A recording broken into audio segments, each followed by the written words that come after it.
Kayo mag solar setup tapos maliliit lang yung panel nyo.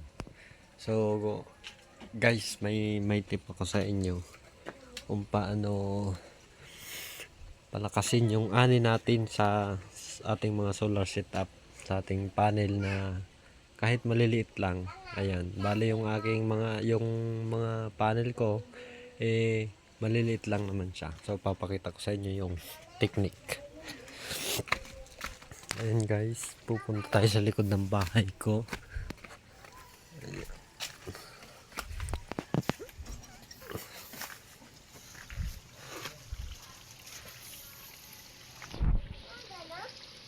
Ayan, wait lang guys. Ang putik kasi dito eh.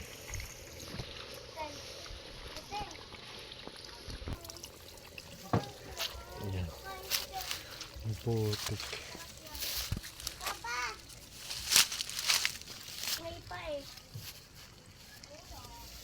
So ito guys. Ayan yung aking wait lang, iikutin natin. Ayan. Ayun guys, bali itong mga panel ko ay maliliit lang. Mga pinakamataas lang na voltahe na to, nasa 18 volts, tapos 6 volts, 17 volts. So maliliit lang siya guys. Pero malakas yung ani niya kasi mga boss, nilagyan ko siya ng ganto. Ayan. Ito, bawat isang panel, ang tawag dito ay diode rectifier.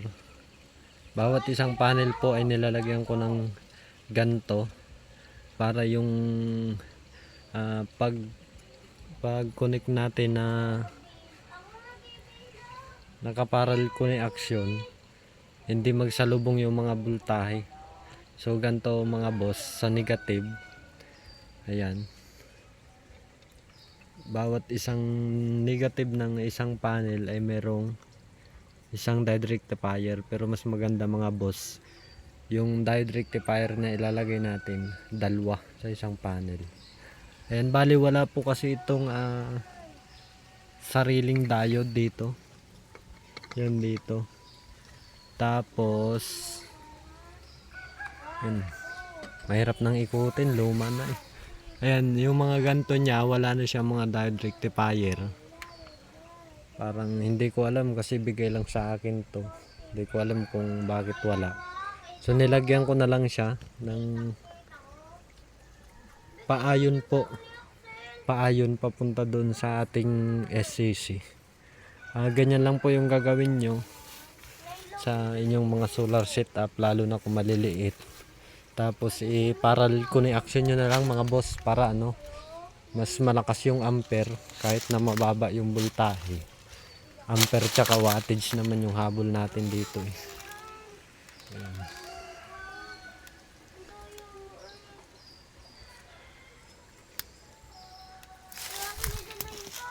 Ayan boss. Ayan po yung ating mga solar. Wait lang po, ang dulas, ang putik.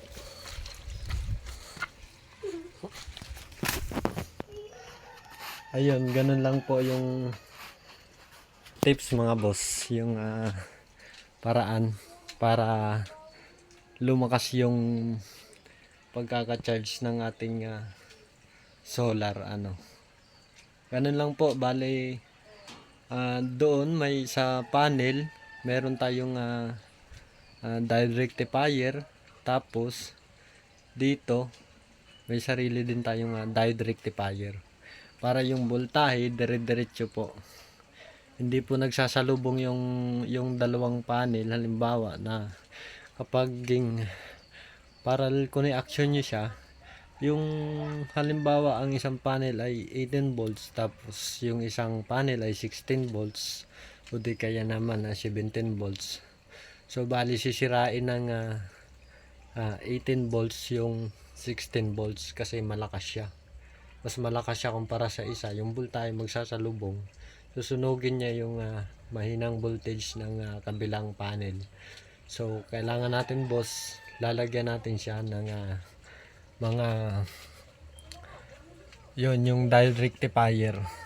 Yun lang po yung gagawin nyo mga boss para maganda. Ayun naman po ay base lang sa karanasan ko sa mga ginagawa ko, kasi gusto ko rin lagi na malakas yung ani ko, dahil syempre yun yung ito po kasi yung ginagamit namin para sa ilaw ng aming bahay.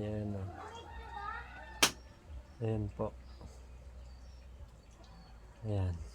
Ayan po. Ayan po, yan yung nakikita nyo sa aking bandang likuran.